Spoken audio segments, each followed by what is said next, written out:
So we listen to the countries concerned, and I give the floor to Israel.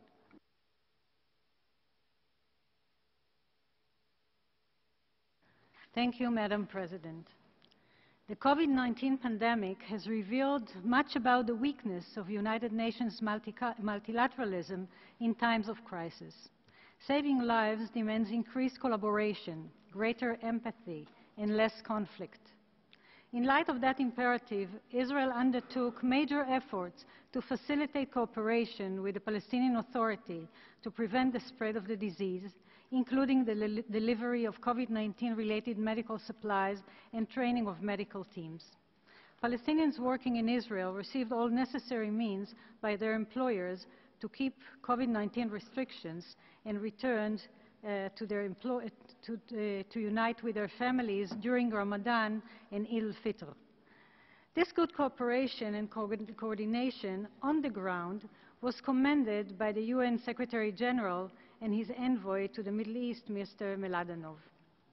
The Palestinian representative here, however, chose to ignore the facts in relevant forums and keep up with their narrative of the victim, as they have for the past 72 years. Let me remind you today, as I'm reaching my end of term here, that the United Nations called for the creation of two states in November 1947. The UN resolution was accepted by the Jewish side and rejected by the Arab side. The Arab effort to deny and destroy the Jewish state started immediately, and for some has never ceased.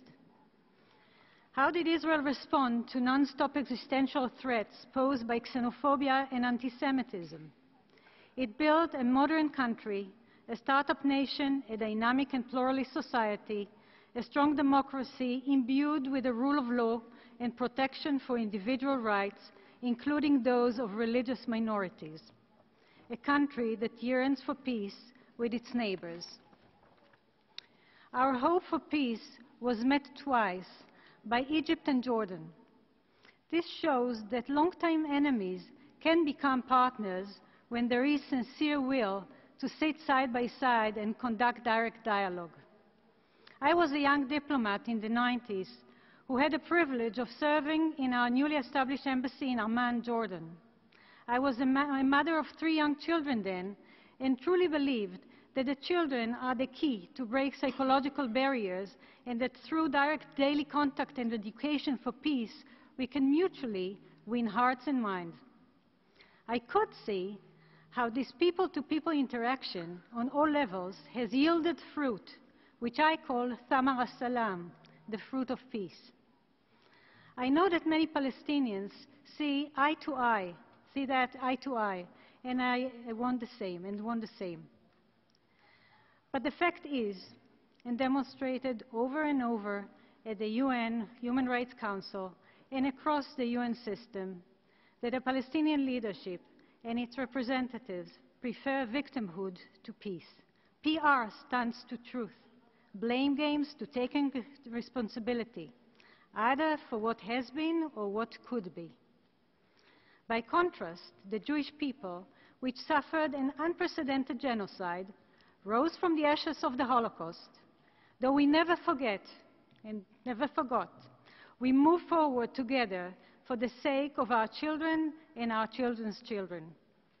Madam President, this Council has one agenda item designed to condemn only one state. This item 7 is nothing but a systematic mechanism of discrimination against Israel and Israelis, one deeply rooted in the culture of this Council and of some of its member states. One special rapporteur with a never-ending mandate to condemn the Jewish state. Let's call item 7 in its proper name, the item of institutionalized anti-Semitism. Israel is a strong democracy. We have a robust legal institutions. We understand that accepting criticism is part of responsible world citizenship. So we have built and maintained accountability mechanisms. We ensure that our civil society has the tools to exercise public scrutiny. These are real facts, except for the practitioners licensed to speak at this council under the guise of human rights. Spreading false narratives and avoiding taking responsibility is not the path the Palestinians should be taking to promote their cause.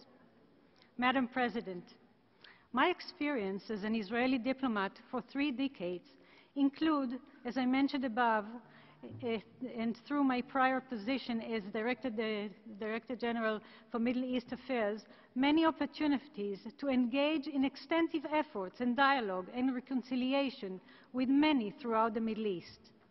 I have experienced how human interactions and respectful dialogue can create opportunities for addressing grievances and resolving conflict. The damage created by this politicized council has unfortunately spread into other human rights mechanisms and had tainted their work significantly. By preparing and publishing an unprecedented blacklist of companies, the Office of the High Commissioner has turned itself into an active participant in the singling out of Israel. OHCHR also assisted Mr. Link in organizing a few dozens of special rapporteurs supposed to be independent mandate holders to attack Israel unilaterally through a press release this week. So many among them that don't have any connection or expertise on the topic reflect the abuse of their mandate and the cynicism towards who seek their help. Let me remind you that over the past 4 years, the Israeli mission in Geneva presented 3 national reports to human rights treaty bodies, underwent its 3rd Universal Periodical Review, and actively engaged in resolutions designed to promote and protect human rights on a variety of issues. We have shared our know-how and development tools in the vision of the 2030 Agenda for Sustainable Development and leaving no one behind. Israel never stopped engaging with professionalism and openness with human rights mechanisms and member states. But we refuse to tolerate to be unfairly treated, singled out and discriminated against. Let me conclude by saying that you are dealing with a conflict involving the rights of 2 peoples, not one. A conflict involving the suffering of 2 peoples, not one. This kind of conflicts need a direct negotiation process that brings peoples together rather than more recriminations of this council that only serve to pull our peoples further apart. We have enough of that. I hope and pray that we will find a sustainable compromise and enjoy better days ahead at home and in our region, despite your efforts and not because of them. I thank you, Madam President. Thank you, Ambassador. And I now give the floor